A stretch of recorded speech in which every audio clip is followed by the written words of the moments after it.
Salut et bienvenue dans un nouvel épisode de la parenthèse acidulée. Aujourd'hui, je reçois Emmanuel. Salut Emmanuel. Salut et merci de me recevoir. Avec plaisir. Aujourd'hui, on va parler avec toi, on va parler de comment créer un plan social media, comment le mettre en place, est-ce que ça implique. Mais avant, est-ce que tu peux nous dire quelques mots sur toi pour te présenter brièvement?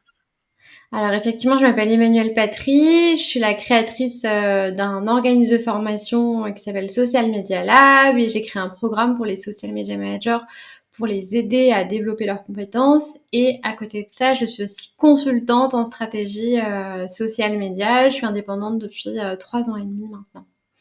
Super. Et du coup, on va se concentrer sur le thème du jour, les plans social media, parce qu'on en entend un peu parler à toutes les sauces, mais finalement, on ne sait pas vraiment ce que ça implique, qu'est-ce qu'il faut faire et comment les mettre en place. Donc déjà, pour commencer, je voudrais te demander, c'est quoi concrètement un plan social media? En quoi ça consiste? Alors, on parle de plan social media, on parle aussi de stratégie. Et en fait, l'idée d'une stratégie social media, c'est de définir sa cible, qui on veut viser. C'est de définir la ligne éditoriale, qu'est-ce qu'on va aborder en termes de thématique et qu'est-ce qu'on va avoir comme style de sujet. On va aborder aussi les objectifs, qu'est-ce qu'on vise, est-ce qu'on veut recruter de nouveaux clients, quel est un petit peu le but de notre démarche, pourquoi on se lance sur les réseaux sociaux. Et ensuite, dans ce plan, on va aussi avoir le nombre de posts qu'on va faire, le type de format. Ça va vraiment être toute la partie structuration avant de se lancer sur les réseaux sociaux. Et c'est vrai que c'est une partie qui est très, très importante si on veut vraiment avoir des résultats. Donc finalement, il faut bien retenir que tout ce travail de, tu l'as dit, plan social media ou stratégie, c'est vraiment en amont de la création pour pas se lancer n'importe comment et aller dans tous les sens C'est finalement. ça. L'idée, c'est vraiment de pouvoir, tu vois, avoir une stratégie claire, se dire, voilà, je vais là, essayer d'avoir des objectifs. Alors, au début, on a des objectifs qui sont un petit peu vagues et puis on les affine au fur et à mesure. C'est se donner vraiment les moyens, tu vois, de pouvoir aussi mesurer ce que tu fais, de pouvoir pas se perdre, si tu veux, sur les réseaux sociaux parce que c'est un peu le danger d'y passer trop de temps, se dire vraiment qu'on y va pour telle raison, pour faire telle chose, avec tel objectif, bah, ça permet vraiment d'être efficace dans ce qu'on fait. Alors tu parlais d'objectifs, est-ce que tu aurais des exemples justement d'objectifs qu'on peut avoir derrière en mettant ce plan social media en place? Enfin, si on prend les entrepreneurs, les freelances, pas forcément des entreprises un peu plus développées avec plus de personnes, mais quand on débute, quand on est solo. Alors quand on est entrepreneur, mais quand on a encore une petite entreprise et qu'on est par exemple prestataire de service, le but c'est pas de développer une communauté de 20 000 personnes, hein, parce que c'est pas, on cherche en général pas à avoir 200 clients. Donc le but c'est plutôt en fait d'attirer les bonnes personnes. Donc on va plutôt en général avoir ce type d'objectif, attirer de potentiels clients, donc ce qu'on appelle des prospects qui vont être intéressés par notre contenu et avec lesquels on va créer de la confiance, puis créer un lien et ensuite pouvoir travailler. Donc souvent on va avoir ce type d'objectif. Donc par exemple on peut se dire voilà, pour ce mois-là je me lance sur Instagram, pour ce mois de septembre, mon but c'est d'avoir par exemple peut-être 100 followers mais qualifiés, tu vois, des gens qui sont vraiment dans ma cible, qui sont vraiment dans mon réseau, et peut-être de déclencher 10 conversations avec eux par message privé pour peut-être après faire un appel, tu vois. Ça, on va être sur ce type d'objectif, mais attention, on cherche vraiment de la qualité plutôt que de la quantité. D'accord, donc ça, faut bien retenir, ça sert à rien d'avoir trop de monde qui nous suit ou autre, mais vraiment ce côté qualitatif des personnes avec qui on va engager, qui vont engager avec nous. C'est ça, on va vraiment chercher à travailler avec notre ce qu'on appelle le client idéal, donc vraiment la personne qui représente un petit peu le portrait de notre client, qui lui ressemble, qui est la personne avec qui on veut travailler. Et ça, en fait, par exemple, ça va être à travers le contenu qu'on va réussir à l'attirer. Et ça va être vraiment important de se dire, voilà, c'est un contenu qui doit lui plaire, qui doit lui correspondre, plutôt que par exemple chercher à faire des réels tous les jours. Voilà, ça peut être une stratégie, faire des réels tous les jours quand on veut s'adresser à des centaines de personnes. Mais sinon, si on est indépendant et qu'on cherche voilà, à avoir plusieurs nouveaux clients par mois, par exemple, c'est pas forcément la meilleure stratégie. Et du coup, le plan social media, en fait, tu parlais d'interaction aussi, d'attirer les personnes. Toi, tu vas dire que ça, c'est la stratégie sur la planification, l'organisation, la gestion, c'est cette partie-là, où tu intègres aussi le après quand tu as publié, enfin, tu fais une distinction entre les 2? En fait, effectivement, il y a plusieurs choses. Enfin, avant de te lancer, tu fais ta stratégie, après tu te lances. Mais ce qui veut pas dire qu'une fois que t'es lancé, t'es plus dans la stratégie. Parce qu'en fait, moi, ce que je recommande, c'est tous les mois d'évaluer ce qu'on fait, de faire un petit bilan, de mesurer ses posts, de voir ceux qui ont le plus performé, par exemple, en nombre de commentaires, mais aussi ceux qui nous ont permis d'avoir le plus de clients, parce que parfois, vous avez des posts qui vont pas avoir beaucoup de commentaires, mais vous avez plein de gens qui s'inscrivent pour prendre rendez-vous avec vous. Donc, en fait, c'est pas forcément lié, donc faut faire attention. Et après, on va chercher à analyser ce qu'on a fait. On va chercher à améliorer dans le but d'avoir toujours plus, par exemple, si on est prestataire de service, toujours plus de followers qualifiés qui viennent vers nous. Du coup, c'est un peu un cercle vertueux. On met en place la stratégie, on crée, on planifie, après on analyse le retour et on recommence. C'est Et ça. du coup, par rapport à ça, on va se concentrer vraiment sur la création du plan social média maintenant. On va essayer d'y aller un peu plus dans le détail. Tout à l'heure, au départ, tu parlais justement de connaître sa cible, son positionnement, ses objectifs.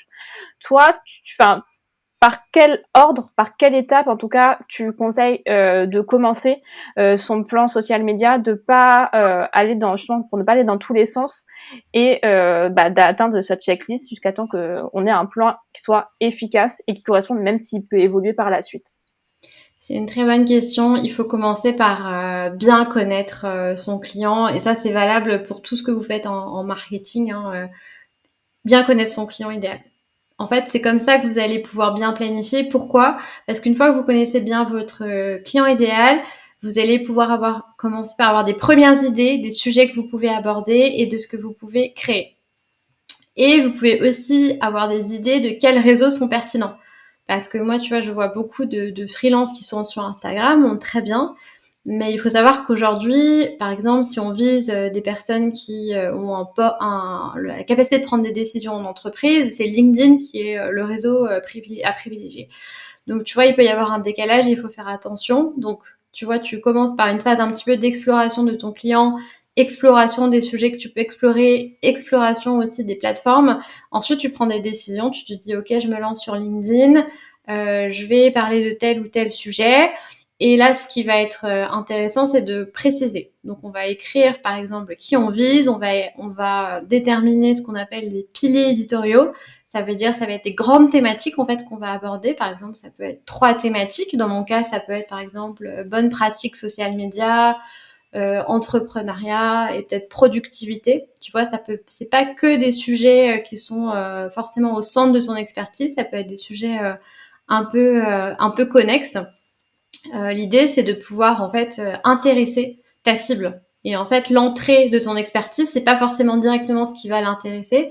Elle peut s'intéresser à d'autres choses et c'est pour ça que c'est bien de bien la connaître. Par exemple, si tu travailles dans le sport, si tu es spécialisé dans le sport, bah, tu vas pouvoir parler de sport, etc. Et après, tu vas pouvoir parler de ton expertise particulière en graphisme ou autre. Donc ça Du va coup, être les premières étapes. j'ai juste une Ensuite, une question fois par qu'on aura... rapport à ça. Par rapport à tes thématiques, parce que tu dis, je trouve ça très intéressant et tu dis en fait, faut penser aussi quand on trouve ces thématiques, avoir une thématique d'entrée qui va intéresser notre cible si on est peut-être pas trop spécialisé, mais si on a des points plus précis, plus complexes à aborder dans nos contenus. C'est ça, exactement. En fait, c'est une thématique en fait qu'on appelle top of the funnel en marketing. Donc c'est une thématique qui permet de, si tu veux, d'attirer un grand nombre de personnes parce que ça va être une thématique, mais qui sont toujours ta cible, hein, parce que c'est plus générique, parce que ça peut être de l'actu par exemple. C'est plus générique, ça intéresse potentiellement plus de monde. Et c'est aussi plus facile à consommer sur les réseaux sociaux parce qu'il faut se rappeler aussi que sur les réseaux sociaux, notre attention, elle est très volatile, on a envie de se divertir, on a envie de consommer du contenu facile à consommer, on n'est pas forcément dans une logique où on veut apprendre directement. Donc c'est bien aussi de pouvoir faire rentrer les gens par ce type de contenu. Du coup, ouais, j'aime bien le schéma où on peut penser aussi nos piliers, nos thématiques, comme ce triangle inversé, le général jusqu'au plus précis. Parce que j'ai Mmh. l'impression on a souvent cette transformation du tunnel, on en parle plus sur le côté marketing, mais des fois, on ne le met pas forcément sur le média, la stratégie de contenu. Et moi, je sais que je marche plus au visuel, je trouve que c'est intéressant d'avoir ce schéma-là pour nous guider aussi, voir là où on peut interagir, les gens peuvent rentrer avec notre contenu et après se spécialiser. Donc, Ouais, exactement. Et tu vois, souvent, ce que je constate, c'est que il manque un peu des étapes du funnel dans certaines stratégies d'indépendants, et c'est bien normal, hein, on n'est pas tous spécialistes de marketing. Il manque souvent soit justement cette partie entrée de funnel qui est pas forcément facile à faire. En général, il y a la partie milieu de funnel qui est le contenu éducatif, le contenu où tu vas faire de l'expertise. Et en général, sur la partie bas de funnel, donc qui est plus de la promotion d'offres, ou alors tu proposes aux gens de t'inscrire à la newsletter, où tu vas être un peu plus en fait, de manière générale dans la promotion. Dans cette partie-là, soit il y en a trop, soit il y en a pas assez, mais c'est difficile. Enfin, je vois peu de gens qui arrivent à trouver le bon équilibre. Voilà. OK, je pense qu'on en reparlera à la fin justement pour essayer d'avoir le bon dosage en termes d'organisation dans les contenus qu'on va mettre au niveau de ces thématiques, de ces piliers. Du coup, je te laisse recontinuer parce qu'on a fait une petite coupure au niveau Oui. des actions que toi que tu conseilles de mettre en place. Ouais, alors après au niveau de cette stratégie, donc une fois qu'on a défini ces piliers, les types de sujets qu'on voulait faire, ce qui est important, et tu le sais mieux que moi, c'est aussi l'environnement qu'on veut proposer, l'expérience qu'on veut proposer, donc l'identité visuelle. Donc sans forcément être dans quelque chose de très élaboré au début, parce que quand on est indépendant au démarrage, ou quand on est une petite entreprise, on n'a pas forcément les moyens d'avoir un truc hyper élaboré, mais déjà avoir une identité visuelle forte, travailler avec quelqu'un comme toi qui peut aider sur cette partie-là. Je pense que ça c'est super super important, parce que c'est vraiment sur le visuel qu'on peut se démarquer, ou au moins d'y réfléchir et d'être attentif à ça, et de le travailler un minimum. Après, il y a des réseaux comme LinkedIn où c'est moins obligatoire de travailler le visuel, et du coup ça va être plutôt sur le texte, et il va falloir bien du coup travailler les textes. Donc là, on va vraiment rentrer dans une partie où on va réfléchir un petit peu plus à la forme, en fait. Par exemple, si on fait de la vidéo, quel est son matériel, etc. Il va falloir vraiment se préparer à produire. Voilà. Et après, une fois qu'on a fait ça, on va définir un planning de posts avec les posts qu'on veut faire, etc. Sur le mois, par exemple. Et moi, ce que je conseille, c'est de démarrer sur un rythme tranquille. Et sinon, on risque de pas le tenir.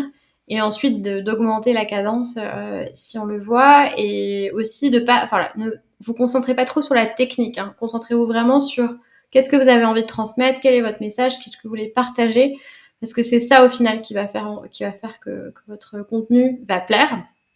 Et ensuite, dernière étape, on se met, une fois qu'on a notre planning, on fait ses posts. Et moi, ce que je conseille, c'est d'essayer de regrouper ces tâches-là. Donc, par exemple, prévoyez par exemple une demi-journée, vous allez faire vos posts, et programmez-les en avance sur un outil. Comme ça, vous êtes tranquille et vous pouvez repartir sur votre activité le reste du temps.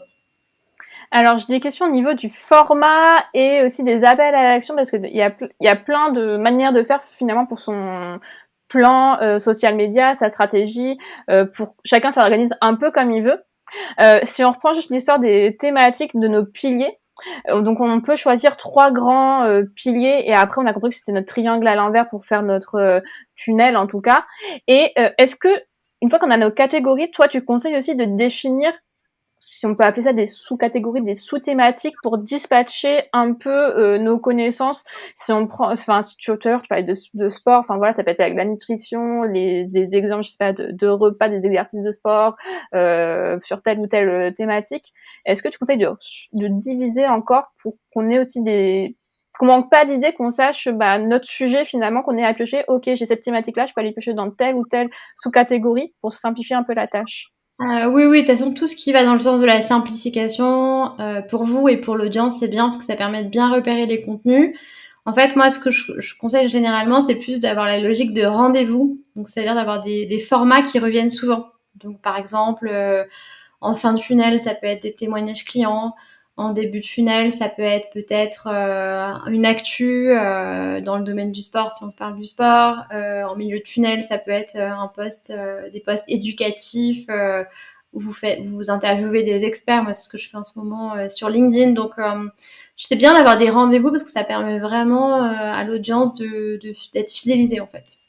OK, donc on peut créer des rendez-vous qui reviennent assez régulièrement sous les contenus qu'on va créer et puis, du coup, enfin, ça m'avait pensé, je sais plus qui c'est qui avait mis ça en place, je me demande si c'était pas Maud Alavès, enfin sur LinkedIn, enfin je sais qu'il y avait une ressource où en fait ils avaient décortiqué tous les mini formats, donc tu avais des tips, des dons, des to-do, des expériences clients, des études de cas, et en fait, je trouvais qu'on n'était jamais du coup à court, pas Mm. d'idées parce qu'on n'a pas le sujet, mais on sait sur quoi on part et après on a juste à trouver l'idée. On a le point de départ. Oui, oui, carrément. C'est bien d'avoir ça en tête pour justement trouver des nouvelles idées ou pour faire de la récurrence, avoir toujours des rendez-vous, se lister ce type de contenu. Donc effectivement, par étape du funnel, il y a en général des typologies de contenu. Tu vois, c'est vrai que sur, par exemple, le bas de funnel, bah, on va être, comme je le disais, sur le témoignage client, on va être sur la promotion d'une offre, sur le milieu de funnel, on va effectivement être sur l'étude de cas, sur des bonnes pratiques, sur l'explication d'un concept, tu vois. Et c'est vrai que euh, par étape de funnel, tu peux trouver des étapes. Et puis après, tu as aussi des contenus, par exemple, type coulisses, etc., qui sont super intéressants à montrer sur les réseaux sociaux pour créer ce lien humain. Parce qu'au-delà du format, c'est bien de réfléchir en termes de contenu, et moi j'encourage toujours à le faire, mais il faut aussi réfléchir en termes d'interactivité. Quelle interactivité tu proposes dans ton post? Tu vois, ça c'est toujours intéressant. Quel lien tu crées? Parce que on va sur les réseaux sociaux pour se connecter aux gens et pas uniquement pour consommer du contenu. Du coup, toi, tu conseilles pour à chaque fois que tu vas créer un post, en tout cas que tu planifies, que tu as ta réflexion, on a dit les thématiques, enfin, où ils se situent dans ta stratégie, l'objectif que tu as derrière, de réfléchir aussi quel est le but de ce post en particulier, quel est finalement peut-être notre rappel à l'action derrière. Est-ce que c'est pour, on parle des fois de commentaires, d'enregistrements, d'aller chercher de nouveaux clients, parce que ça peut être un post qui promouvoit une nouvelle offre ou je sais pas quoi. Ça peut être bien justement de focaliser, d'avoir ça au départ et après ça peut nous aider à écrire nos posts. Tout à fait. En fait, il faut vraiment. C'est pour ça que c'est bien dès le départ de définir des objectifs parce que du coup, quand tu arrives à ton poste, tu sais en fait ce que tu cherches à créer comme action. Alors après, selon les postes, tu vas pas forcément avoir le même type d'action que tu veux générer sur le moment. Ce qui est bien, c'est de varier les appels à l'action et surtout que ce soit toujours cohérent par rapport à ta stratégie et d'avoir un seul appel à l'action par poste. Et bon, on parle beaucoup d'appel à l'action et c'est super important sur les réseaux sociaux, mais moi je voudrais aussi parler d'intention parce que je trouve ça important de pas chercher à poster pour poster et de vraiment se dire quelle intention j'ai avec ce post, qu'est-ce que je cherche à créer, si on veut communiquer sur une offre, qu'est-ce que on veut que ça crée pour les gens, cette offre, cette annonce, etc. Et vraiment d'essayer de se connecter le plus possible à son audience et pas être dans je le dois poster pour poster. Voilà, créer Ouais, vraiment du du coup, sens. Mm. ouais, enfin l'humain est vraiment l'intention et en fait quand tu poses, tu vois, tu me parlais des badges du client, enfin tout ça, idéal. Et puis même se connaître sur ce qu'on veut faire, parce que des fois, du coup, c'est pas forcément grave qu'on ait moins de likes sur un post ou autre, si derrière ça nous rapporte des clients qualifiés, des personnes qui sont qualifiées dans notre réseau. Mais penser du coup, ouais, enfin stratégique, mais stratégique aussi humain. Exactement, c'est ça. C'est-à-dire que on cherche pas, enfin même de manière générale, quand on acquiert un nouveau client dans la vraie vie, par exemple, c'est une nouvelle relation qui démarre. Bah, c'est la même chose sur les réseaux sociaux, les nouvelles personnes qui vont vous découvrir. Enfin, il y a quelques robots, hein, mais globalement, c'est des personnes. Il faut vraiment les considérer comme ça. Et vous verrez que si vous avez cette démarche-là, ce sera aussi beaucoup plus facile en fait de leur parler parce que ça sera finalement comme parler à des gens que vous pourriez rencontrer dans un rendez-vous, etc. Enfin, c'est vraiment cette logique-là de voilà, créer une relation. Et du coup, enfin, sur le plan social media, c'est vrai que quand on démarre, c'est un peu compliqué parce que, tu l'as dit, il y a plein d'étapes, il y a plein de choses à faire, à penser auxquelles on ne pense pas toujours. Avec le temps, ça devient plus simple. On n'a pas peut-être pas forcément de se dire: «OK, ce post-là, de l'écrire, de le mentionner, ce sera, tel appel à l'action, c'est tel objectif auquel il doit répondre». Mais au départ, c'est bien en tout cas de lister peut-être un peu plus dans le détail. Comme ça, on peut, faire matcher ça, ça va avec ça et pour que ce soit plus simple et qu'on gagne aussi en termes de temps derrière. C'est exactement ça. En fait, le but, quand on est entrepreneur, c'est vraiment que les réseaux sociaux, ce soit pas notre activité principale, étant donné qu'on a un métier à faire et une entreprise à gérer. Donc, il faut être efficace. Et pour être efficace, il faut être stratégique. Donc, le fait de bien se poser sur sa stratégie, ça permet de gagner du temps ensuite. Il faut vraiment le réfléchir comme ça. Parce qu'on a quelque chose de structuré. On commence même à mettre en place des process, et quand on est entrepreneur, c'est hyper important d'avoir des process. Donc, d'avoir cette démarche en fait où on va chercher à processer et surtout être régulier. Parce que si vous voulez, si par exemple vous n'avez pas trop de clients, vous mettez à beaucoup poster, et après dès que vous avez des clients et que vous êtes plein au niveau du planning, vous postez plus, ça vous aurez pas de résultats à long terme. L'idée, c'est vraiment d'arriver à être régulier sur le long terme, et c'est comme ça qu'on arrive à avoir des résultats. Et du coup, en termes aussi de, c'est pas la planification, mais tout à l'heure, tu parlais on entend souvent parler de postes éducatifs, informatifs, je sais plus, je crois qu'il y a il y en a 3 ou 4 catégories. Est-ce que on essaie de vraiment en tout cas, quand on démarre, de se préoccuper de ces catégories, ou vaut mieux laisser un peu de côté et après on voit avec l'expérience quel type de poste faire? En fait, effectivement, on n'a pas besoin de se ranger dans des catégories. Au contraire, ça peut être pour la créativité, c'est pas forcément la meilleure pratique. Moi, je te parle de poste éducatif en tant que professionnel, c'est-à-dire que je vais être capable de catégoriser un poste et de le ranger dans une case. Mais ce qui compte au final, quand on démarre sur les réseaux sociaux ou quand on veut nourrir son compte en tant qu'entrepreneur, c'est de se dire voilà, qu'est-ce que je veux transmettre comme message. C'est vraiment ça le plus important. Qu'est-ce que je veux créer comme rendez-vous éditorial, de penser en fait en termes vraiment de contenu, et quel lien ensuite avec mon business, comment est-ce que ça va rentrer en fait dans ma stratégie d'entreprise. Et après, oui, tu peux catégoriser, mais au démarrage, il faut surtout se dire voilà, qu'est-ce que je veux apporter.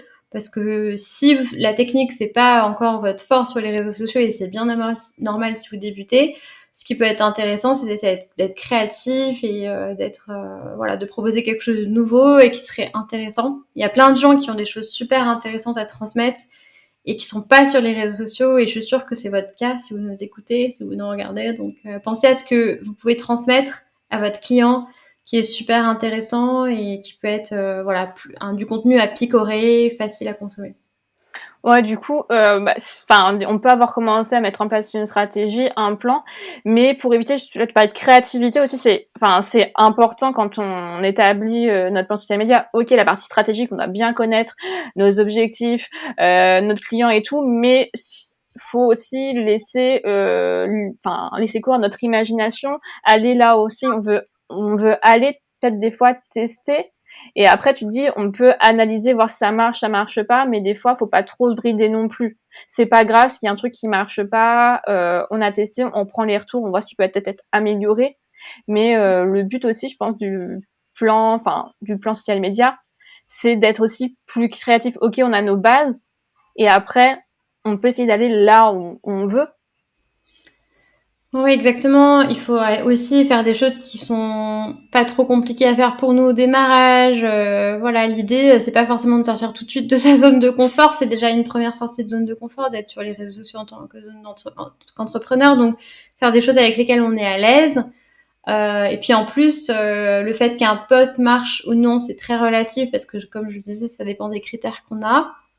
Et en fait, par exemple, c'est pas du tout recommandé normalement d'avoir un compte Instagram qui est une pure vitrine avec seulement une présentation de votre entreprise. Mais si par exemple vous vous mettez à faire de la publicité, par exemple sur Facebook, sur Instagram, les gens vont tomber sur votre page Facebook, votre compte Instagram, donc ça sera mieux d'avoir quelque chose qui soit vitrine plutôt que d'avoir rien, par exemple. Donc il faut se méfier un petit peu parfois de ce qu'on peut lire un peu à droite à gauche. Il faut aussi faire les choses comme il vous semble que ce serait bien de le faire en étant chef d'entreprise. Vous avez la vision de votre entreprise et vous pouvez commencer par essayer de transmettre ça en fait.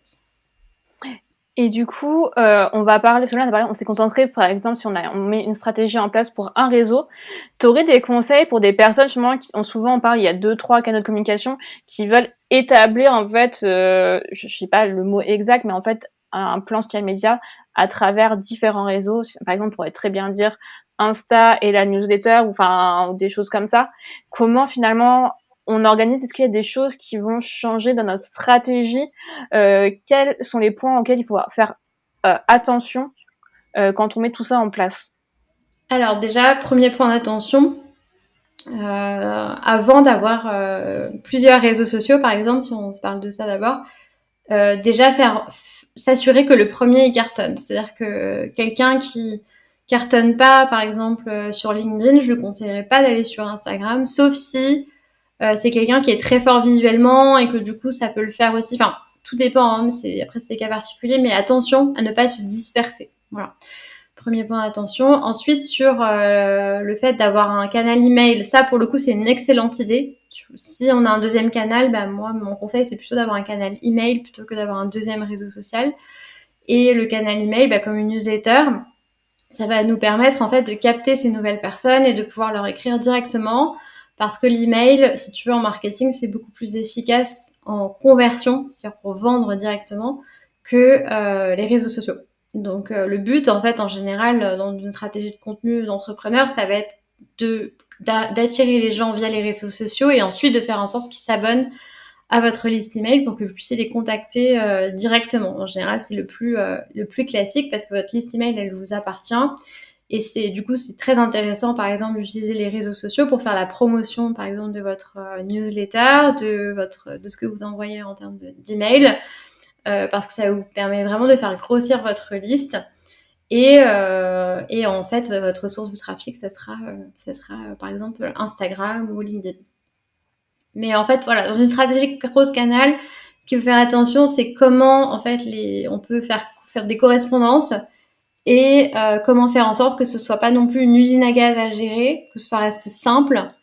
Par exemple, si on veut se lancer vraiment sur 2 réseaux sociaux, est-ce qu'on peut pas avoir les mêmes posts qu'on reformate, voilà, avoir le même contenu qu'on fait différemment, etc. pour pas passer sa vie, si vous voulez, sur les réseaux sociaux.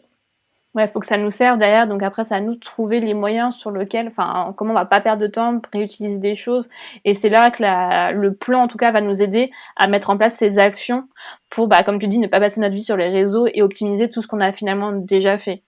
Exactement. L'idée, ça va vraiment, par exemple, être de pouvoir recycler, de pouvoir faire des renvois, des relais, etc. Et d'être dans une logique où tout correspond. Mais après, c'est très bien de pouvoir avoir ses potentiels clients à la fois, par exemple, sur LinkedIn ou sur YouTube, hein, parce que ça peut être considéré comme un réseau social, de pouvoir les capter sur différents réseaux, parce que du coup, on va être partout pour eux et ils vont vraiment créer une relation plus forte avec nous si on est présent sur différents canaux. Donc en marketing, le cross-canal, le multicanal plutôt, on appelle ça, c'est très très intéressant. Et après, ce que je voulais rajouter, c'était que plutôt que de chercher à être présent partout, mais si tu veux, soi-même en tant qu'entreprise, ça peut être aussi intéressant d'avoir une stratégie où on est mis en avant, où on a des partenariats de visibilité ou en fait parce que ça demande quand même beaucoup moins de travail et surtout ça permet de rayonner à travers l'audience d'une autre marque, d'un autre entrepreneur, etc. Et c'est un procédé qui est très très intéressant. Donc moi je conseille avant de se lancer sur des multiples canaux, c'est de plutôt passer du temps à essayer de trouver des partenaires avec lesquels vous pouvez faire des échanges de visibilité. Ça vous prendra moins de temps et ça sera beaucoup plus efficace. Ouais, du coup, c'est ce qu'on voit généralement, bah, du coup, avec les interviews, même dans les blogs, bah, là, comme maintenant, Ouais, ou alors c'est des ça. fois des lives sur Instagram ou sur d'autres réseaux. Des fois, on a aussi les masterclass qui peuvent rentrer dans cette stratégie. Ouais. On intervient chez quelqu'un d'autre et en fait, on a plein de moyens d'être visible sans, enfin, via le contenu d'autres personnes et c'est un échange tout simple.